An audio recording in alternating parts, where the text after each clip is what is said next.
After a two-year hiatus due to the pandemic, the Canadian Grand Prix returns June 19th in Montreal, with festivities beginning Thursday, and with it has come advertisements set to raise awareness against sexual exploitation, like this one: paying for sex is illegal in Canada, but sex workers and those who represent them say it's not the right messaging.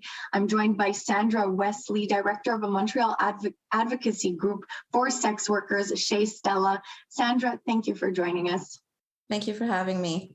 So, Sandra, tell us, what was your initial reaction when you saw the ads? What message are these ads sending out? These ads are sending actually a very violent message. What they're saying is that they want all of our clients to be arrested. And what they want is more police in our lives. They want to send the police to arrest our clients. And obviously, sex workers become responsible for this. When our clients are targeted by ads, by police, it becomes our responsibility as sex workers to make it safe for them. So this means that they will not comply with any screening procedure. Clients will not be giving us their legal name or even sometimes their phone number if they know that we might be a cop. They might get arrested. They might be under surveillance. They won't agree to negotiate fully about what services we offer, what protection we're using, what price we're charging before actually meeting up with us. So all of that creates a climate of violence and danger for sex workers. And what would you have preferred to see or think should be done?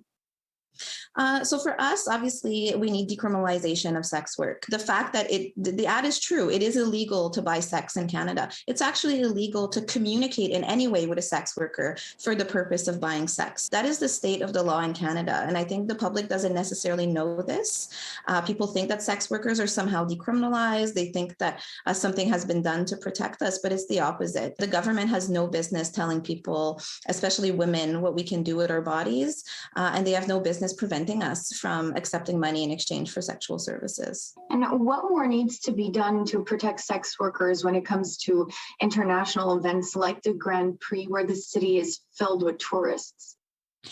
So tourists are not usually necessarily problematic clients, and there's no actual increase in sex work during the Grand Prix or any other event.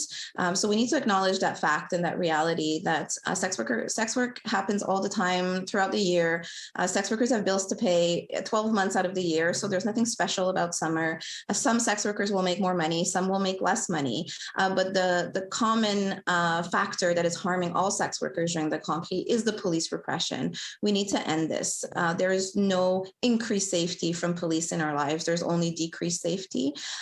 So we need to give our sex workers rights. We need to have access to employment standards, to occupational health and safety, to all of the other rights that other workers have in our society. And in order to do that, we need to remove sex work from the criminal code and view it as labor and have laws that reflect that.